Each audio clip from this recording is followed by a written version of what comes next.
दोस्तों नमस्कार। मैं हूं उपेंद्र तिवारी, अध्यक्ष राष्ट्रीय गरिमा पार्टी। दोस्तों, वर्तमान गंभीर कोरोना संकट में हम बात करेंगे ईमानदारी की, क्योंकि जो समस्या है हमारे सामने उसमें हम देख रहे हैं कि हमारे साथ जो लोग बेईमान लोग इस पूरी समस्या को और बढ़ाए हुए हैं। रोज़ाना हम खबर पढ़ते हैं रेमडेसिविर इंजेक्शन की कालाबाजारी की, ऑक्सीजन की कालाबाजारी की, दवाइयों की कालाबाजारी की, यहाँ तक कि बेड की भी कालाबाजारी की, अस्पतालों के बेड की भी कालाबाजारी की। आज हमें पूरे देश का चरित्र देखने को नज़र आ रहा है। संकट काल में व्यक्ति को पहचाना जाता है। आज जो संकट काल इस देश के हर नागरिक के ऊपर आया हुआ है, इसके अंदर जो हमारे ही देश के लोग जिनको हमारी सेवा में ईमानदारी से लगना चाहिए, वे कितनी ईमानदारी बरत रहे हैं, ये हमारे और आपके सामने है। वैसे हर व्यक्ति को, कोई भी व्यक्ति चाहिए तो वह ईमानदार चाहिए। हमें घर में नौकर चाहिए, ईमानदार चाहिए, ड्राइवर चाहिए, ईमानदार चाहिए। हमें यदि हम कहीं काम करते हैं तो हमारा मालिक चाहिए तो ईमानदार चाहिए। हमें राजनेता ईमानदार चाहिए। हमें जहाँ देखो वहाँ ईमानदारी चाहिए। लेकिन क्या हम स्वयं अपने पहलू पे ईमानदार हैं? क्या जो ईमानदारी हम दूसरों से अपेक्षा करते हैं, उस ईमानदारी में हम स्वयं भी कहीं खरे उतरे हुए हैं? क्या हम स्वयं ईमानदारी का पूरी तरह पालन करते हैं, अपने दिए हुए वचनों को निभाते हैं? कहीं ना कहीं हम स्वयं भी इस पूरे चक्र में दोषी हैं। दो चीज़ें हैं, एक तरफ है राजतंत्र, दूसरी तरफ है जनता। यदि जनता पूरी तरह ईमानदार होगी तो राजतंत्र यदि बेईमान भी है तो वो बेईमान रह नहीं सकता, वो ज़्यादा दिन उस पर शासन नहीं कर सकता। और यदि राजतंत्र ईमानदार है तो जनता बेईमान नहीं हो सकती। ये दोनों परिस्थितियाँ बिल्कुल भिन्न हैं। बेईमानी इतनी प्रफुल्लित क्यों हो रही है? क्योंकि जनता भी बेईमान हो गई है और राजतंत्र भी बेईमान हो गया है। आज संवेदनाएं बिल्कुल नहीं बची।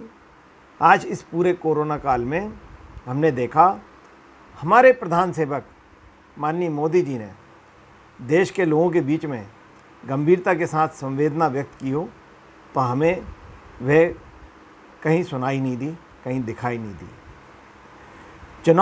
बंगाल चुनाव निपटने के बाद मोदी जी देश के सामने संदेश लेकर आए। देश राष्ट्र के नाम उन्होंने जो संदेश दिया, उसमें भी हमें जो संवेदना का भाव होना चाहिए, जो दर्द का भाव होना चाहिए प्रधान सेवक के दिल में, वह नज़र नहीं आया। हमारे प्रधान सेवक बहुत बहादुर, बहुत वीर, बहुत शक्तिशाली पुरुष कहलाते हैं। लेकिन ये शक्तिशाली पुरुष अपनी शक्ति का प्रदर्शन प्रेस कॉन्फ्रेंस के माध्यम से क्यों नहीं करते? वे प्रेस के सामने क्यों नहीं आते? वे प्रेस के सामने, क्योंकि प्रेस जो है, मीडिया जो है, जनता की आवाज़ है। आप मीडिया को कुछ समझते ही नहीं है। उसका मुख्य कारण यह है, आपको इस बात का घमंड है कि तुम्हारी क्या हमारे सामने वैल्यू है। मैं हूँ प्रधान सेवक, मुझे जो बात करनी होगी मैं जनता से सीधे बात करूँगा। मैं मन की बात से जनता से के बीच बात करूँगा। मैं अपने राष्ट्रीय संदेशों के नाम से जनता के बीच बात करूँगा। आप तो अपनी बात जनता को कह लोगे, लेकिन जनता को आपसे कोई अगर बात पूछनी है तो वह किसके माध्यम से पूछे? वह तो मीडिया के माध्यम से ही पूछेगी। लेकिन पिछले 7 साल में और इस आपदा की घड़ी में भी हमारे प्रधान सेवक ने जनता की बात सुनने का कोई प्रयास नहीं किया। ये तो हो गई प्रधान सेवक की बात। इस पूरे आपदा काल में इस देश के 540 लोकसभा सांसद हैं, 250 से ज़्यादा राज्यसभा सांसद हैं, ये 750 से अधिक 800 के करीब सांसद जो हैं, इनकी भी कहीं आवाज़ निकलती नहीं दिख रही। इतने बड़े काल में, इतनी बड़ी आपदा की घड़ी में सांसदों की ना आवाज़ निकल रही, ना मंत्रियों की आवाज़ निकल रही, ना और कोई जनप्रतिनिधियों की दबंगी के साथ आवाज़ निकल रही है। कोई भी व्यक्ति शासन की, सरकार की विफलताओं के बारे में बात नहीं करना चाह रहा, सरकार को किसी प्रकार का वह मार्गदर्शन नहीं देना चाह रहा जिसके माध्यम से इस विपत्ति काल में लोगों की कहीं कोई मदद गंभीरता के साथ हो सके। लोगों की मदद वर्तमान में सरकार से ज़्यादा और कौन कर सकता है। दूसरी तरफ आप ये देखिए, सरकार की दूरदृष्टिता देखिए कितनी अच्छी है कि उसने जो ऑक्सीजन विदेशों को सप्लाई होती थी उसका कोटा इस विपत्ति के काल में डबल कर दिया। आप जो वैक्सीन भारत के वैज्ञानिकों ने भारत के लिए बनाई, उसका एक बहुत बड़ा हिस्सा आपने निर्यात कर दिया। 6.5 करोड़ डोज आपने विदेशों को निर्यात किए, जबकि आपके खुद के देश के अंदर 1.13% लोगों को वैक्सीन लग पाई है। आप ऐसी स्थिति में व्यापार करने में लगे, आप ऐसी स्थिति में अपनी इमेज बनाने में लगे। आप पहले अपनी इमेज देखेंगे या अपने घर को देखेंगे, अपने देश की जनता को देखेंगे? हमने कोई आदमी ऐसा नहीं देखा दुनिया में जो अपना घर उजाड़ के दूसरे का घर बसाता हो। दुनिया में कोई भी ऐसा समझदार आदमी हमने नहीं देखा जो अपना घर उजाड़ के दूसरे का घर बसाता हो।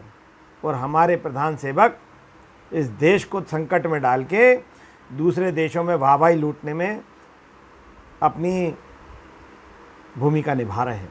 ये बहुत दुखदाई है, ये बहुत गंभीर बात है, ये देश के साथ अन्याय है, ये देश के लोगों के साथ अन्याय है।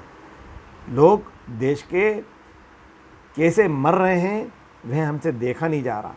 हमारे कितने ही रिश्तेदार, नातेदार, मित्र इस बीमारी से मर के चले गए और हमें नहीं मालूम कि आने वाले समय में हमें किन परिस्थितियों का सामना करना है। ऐसे में हमारे प्रधान सेवक की गंभीर भूमिका बनती है कि वह देश की जनता के लिए वह कारगर कदम उठाए जिससे जनता को विश्वास पैदा हो कि नहीं, उसकी सरकार उसके लिए कुछ कर रही है। लेकिन ऐसा कहीं नज़र नहीं आ रहा। दोस्तों, जागृत होइए और जागृत ईमानदारी के साथ होइए और इस विपदा काल में ईमानदारी को अपनाइए और आप सब ईमानदारी के साथ देश के प्रति अपना कर्तव्य अपनी आवाज़ के रूप में उठाकर पूरा कीजिए। जो भी गलत चल रहा है उसके खिलाफ आवाज़ उठाइए। ये आवाज़ उठाएंगे नहीं तो इस चीज़ से हम आसानी से बाहर नहीं आ पाएंगे। आवाज़ उठानी पड़ेगी। जब हम आवाज़ उठाएंगे तभी हम इस विपदा से बाहर आ पाएंगे। और मैं सारे देश के सारे सांसदों से, सारे विधायकों से और प्रदेश और देश के सारे मंत्रियों से ये निवेदन करूँगा कि जो भी गलत हो रहा है उसको रोकने का प्रयास कीजिए। हर गलत बात के बीच में अपनी बुलंदी से आवाज़ उठाइए। आप क्यों आवाज़ नहीं उठा रहे हैं ये हमारी समझ के परे है। जय हिंद, जय भारत।